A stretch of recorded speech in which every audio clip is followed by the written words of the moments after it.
राज्यों की स्वायत्तता के पक्ष और विपक्ष में जो तर्क दिए गए हैं उनके अध्ययन के बाद में हम थोड़ा सा प्रयास करेंगे ये देखने का कि राज्य के ऊपर केंद्र किस प्रकार से नियंत्रण करता है। तो भारतीय संघ में राज्यों पर केंद्रीय नियंत्रण के प्रमुख उपकरण इस प्रकार है। संसद की व्यापक विधि निर्माण की शक्तियां। संविधान द्वारा केंद्र और राज्यों के बीच विधायी शक्तियों का बंटवारा अवश्य किया गया है, परंतु निम्नलिखित परिस्थितियों में संसद उन विषयों पर भी कानून बना सकती है जो राज्य सूची में दिए गए हैं। यदि राज्यसभा 2/3 बहुमत से यह प्रस्ताव पास कर दे कि राष्ट्रीय हित के लिए यह आवश्यक है कि संसद राज्य सूची में दिए गए किसी विषय पर कानून बनाए, तो संसद उस पर कानून बना सकती है। राष्ट्रपति द्वारा आपातकाल की घोषणा हो जाने पर संसद राज्य सूची में सम्मिलित विषयों पर भी कानून बना सकती है। केंद्रीय संसद की शक्ति की व्यापकता का 3 और बातों से पता चलता है। प्रथम, यदि समवर्ती सूची में सम्मिलित किसी विषय पर संसद भी कानून बनाए और राज्य की विधानमंडल भी, तथा उन दोनों में कोई विरोध हो, तो संसद द्वारा निर्मित कानून मान्य होगा। द्वितीय, आवश्यक शक्तियां केंद्र को प्राप्त है। तृतीय, राज्य विधानमंडल द्वारा स्वीकृत किसी विधेयक का संबंध किसी निजी संपत्ति पर कब्जा करने अथवा उच्च न्यायालयों की शक्तियों को कम करने से हो, तो राज्यपाल के लिए यह जरूरी है कि उस विधेयक को वह राष्ट्रपति के पास स्वीकृति के लिए भेजे। संसद किसी नवीन राज्य का निर्माण कर सकती है और किसी भी राज्य की सीमा को घटा सकती है या बढ़ा सकती है। अमेरिका या ऑस्ट्रेलिया संघ व्यवस्था में केंद्र राज्यों की इच्छा के विरुद्ध उनकी सीमाओं में हेरफेर नहीं कर सकता, परंतु भारत में केंद्रीय संसद नवीन राज्यों का निर्माण कर सकती है और राज्यों के आकार को घटा बढ़ा सकती है। ऐसा करने के लिए संसद को राज्यों की अनुमति प्राप्त करना आवश्यक नहीं है। तीसरा जो है वह है राज्यसभा में सभी राज्यों को समान प्रतिनिधित्व नहीं। विश्व की अधिकांश संघ व्यवस्थाओं में संसद के उच्च सदन का संगठन राज्यों की समानता के सिद्धांत के आधार पर किया गया है। समानता का सिद्धांत इसलिए अपनाया गया जिससे केंद्रीय संसद पर बड़े राज्य का वित्तीय राज्य का आधिपत्य कायम न हो सके, परंतु भारत के उच्च सदन अर्थात राज्यसभा में सभी राज्यों को बराबर प्रतिनिधित्व नहीं दिया गया है। चौथा है, राज्यों के अपने संविधान नहीं है।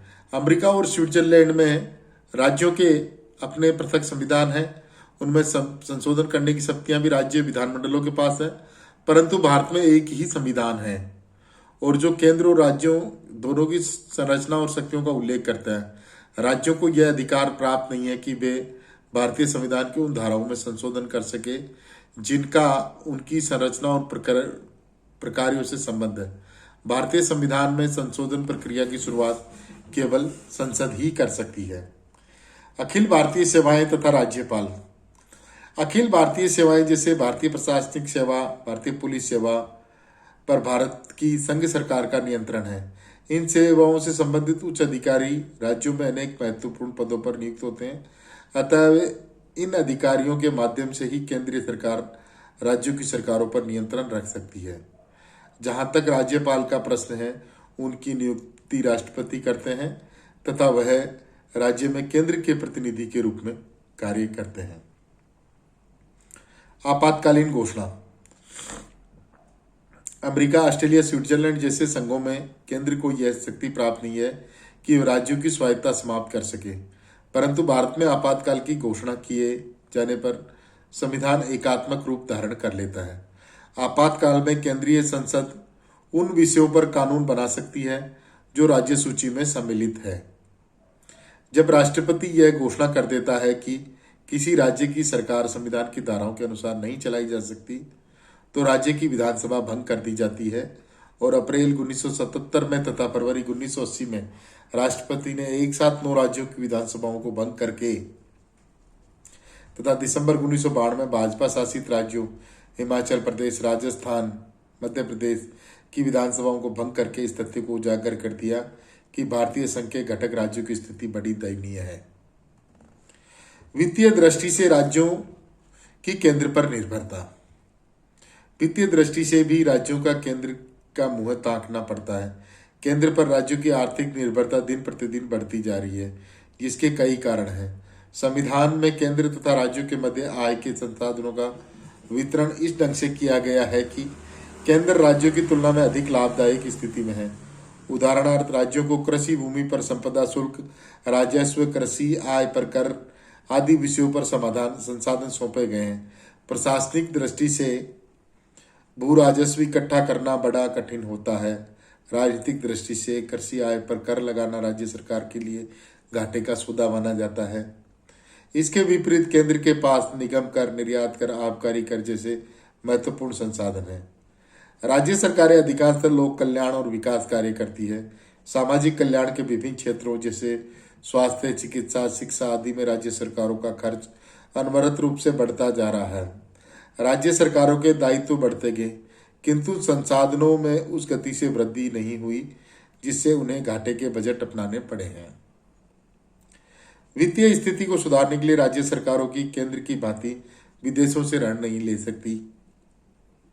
राज्यों को दिए जाने वाले कतिपय अनुदान केंद्र सरकार की स्वविवेकी शक्ति के अंतर्गत आते हैं और राज्यों को बराबर यह शिकायत रही है कि केंद्रीय सरकार इन अनुदानों का वितरण करते समय पक्षपातपूर्ण आचरण करती है। नियंत्रण में एवं महालेखा परीक्षक सारे देश की वित्तीय स्थिति की देखभाल के लिए उत्तरदायी होता है और उसकी नियुक्ति राष्ट्रपति करते हैं। यद्यपि राज्यों के अपने लेखा परीक्षक होते हैं, परंतु उन्हें इसी केंद्रीय पदाधिकारी के नियंत्रण और निर्देशन में कार्य करना होता है। अनुच्छेद 360 के अंतर्गत राष्ट्रपति वित्तीय आपात की घोषणा करके राज्यों की वित्तीय स्वतंत्रता को मर्यादित कर सकता है। केंद्र द्वारा अपनाई गई विभिन्न नीतियों का यह ऐतिहासिक परिणाम है कि स्वस्थ संघात्मक ढांचे के स्थान पर भारत में केंद्र प्रधान संघ का अभ्युदय हुआ है, जहां राज्यों की केंद्र पर आर्थिक निर्भरता निरंतर बढ़ती जा रही है। प्रथम पंचवर्षीय योजना में राज्यों के राजस्व व्यय का 22.4% भाग केंद्र के उपलब्ध कराया। छठी पंचवर्षीय योजना में 41.1 और 1974-75 में सभी राज्यों के राजस्व 61.89% राज्यों के द्वारा जुटाया गया। यह अनुपात 86-87 में घटकर मात्र 57.20% रह गया।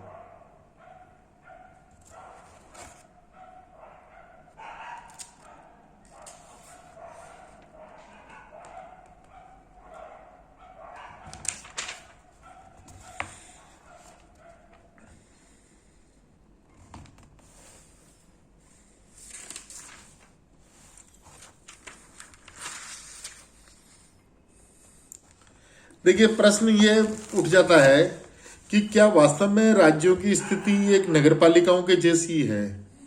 तो ऐसा तो खैर नहीं कह सकते राज्यों की स्थिति नगरपालिकाओं के जैसी है, क्योंकि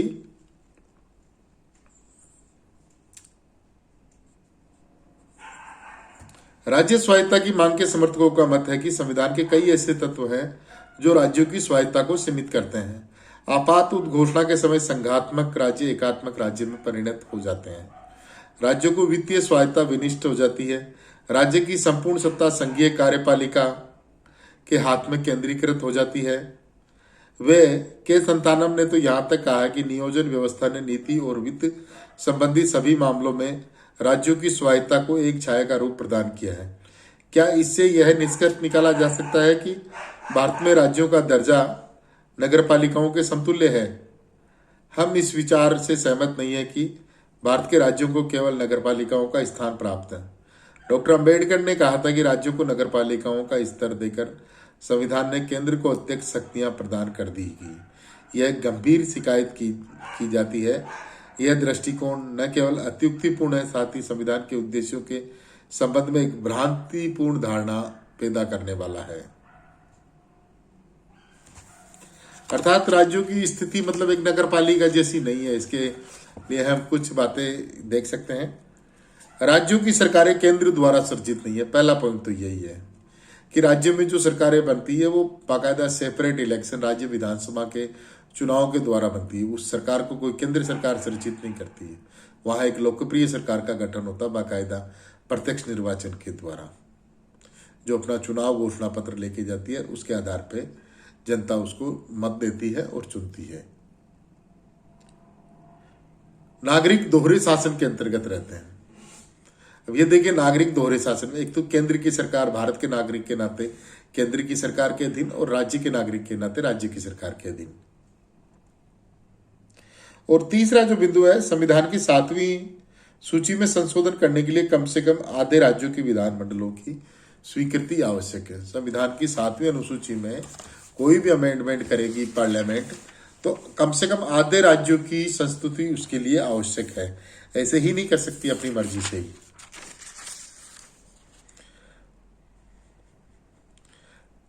चौथा जो बिंदु है कि भाई ये नगर पालिका नहीं है, वो ये है आपातकाल की घोषणा को संसद के समक्ष रखी जाएगी।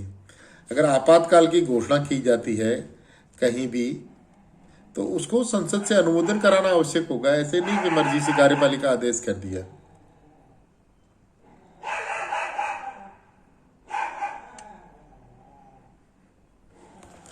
और इसी प्रकार से राज्यों की सरकारों ने कई बार केंद्र की सरकार का सफलतापूर्वक विरोध भी किया, सफल भी हुई है अपनी मांगे मनवाने के लिए। और अंत तक केंद्र सरकार भी कोई अपने आप थोड़ी कर लेगी, वो भी तो उसे भी तो अपनी बातें मनवाने के लिए, अपनी नीतियों को इम्प्लीमेंट करने के लिए राज्यों पे डिपेंड होना पड़ेगा। मशीनरी तो राज्य की है ना।